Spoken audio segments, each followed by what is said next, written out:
झारखंड विधानसभा के तीसरे दिन बीजेपी विधायक कुशवाहा शशि भूषण मेहता ने सदन में अवैध बालू खनन का मुद्दा उठाया। उन्होंने आरोप लगाया कि अब थाना से अवैध बालू के कारोबार का संचालन हो रहा है। इस पर मंत्री योगेंद्र यादव ने जवाब दिया। वहीं बाबूलाल मरांडी ने परीक्षा में गड़बड़ी के मुद्दे पर सरकार को घेरा। समित करता है, कोई आवासीय गलत करता है, कोई जातीय गलत करता है। ऐसे दर्जनों बच्चे प्रभावित हुए, जांच की हुआ है, उसमें से रिपोर्ट भी आया है अध्यक्ष महोदय। इसलिए मैं ये मांग करता हूं कि भाई ये जो इनको क्या बोलते हैं एनटीए के पोर्टल से सिर्फ क्या करना था, ये झारखंड संयुक्त प्रतियोगी परीक्षा इनको अपना पोर्टल से इसको लिंक कर देते तो ये गड़बड़ी नहीं होता, लेकिन उन्हें जानबूझ करके नहीं लिंक किया ताकि कुछ लोगों को लाभ पहुंचाना के लिए।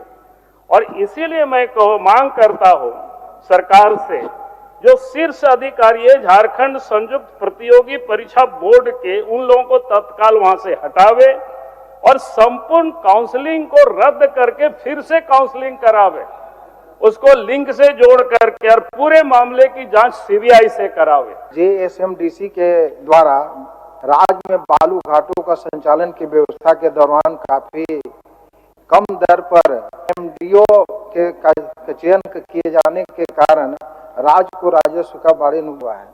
ये इसमें बोलते हैं कि सकारात्मक है, नुकसान हो भी नहीं किया है।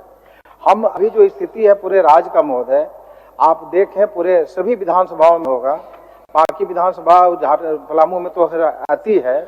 ये बालू का जो जितने भी ये है सप्लाई का काम है वो थाने को दे दिया गया।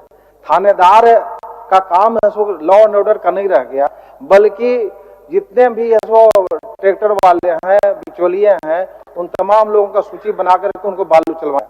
और इसके साथ साथ जो भी बालू मिलना चाहिए का दामों पे मिल रहा है, और जो ब्लैक से मिल रहा है तो फिर ऐसो सरकार है सो उसको जो राजस्व मिलना चाहिए, जो सरकार के सिस्टम के अनुसार होना चाहिए, के अनुसार नहीं मिल रहा है। मैं सरकार से ये जानना चाहूंगा, मंत्री महोदय से जानना चाहूंगा आपके माध्यम से महोदय, कि क्या है ये आसानी से बालू है कम दाम पर मिलेगी, और या इसी प्रकार से ब्लैक में लोग ले करके अपना 300 रुपये मिलता था पहले ट्रैक्टर है सो बालू, और आज है 7,000 मिल रहा है, क्या इसी प्रकार चलेगा? इसे जानना चाहता हूँ कि बालू घाटों की संचालन की व्यवस्था में एमडीओ का जो चयन किया गया है, जिसके चलते राज्य की बड़ी राशि का राजस्व का नुकसान हुआ है, ये उनका पूरक है महोदय। तो शायद माननीय सदस्य को इस बात का ज्ञान तो होगा ही कि एमडीओ जो चुनाव सिलेक्शन हुआ तो उसमें राज्य सरकार का कोई राजस्व का नुकसान नहीं हुआ महोदय, बल्कि राज्य सरकार को फायदा हुआ है। इसलिए उनकी सवाल का जवाब अस्वीकारात्मक दिया हुआ है महोदय। क्योंकि जितनी कम दर में हम एमडीओ का चयन किए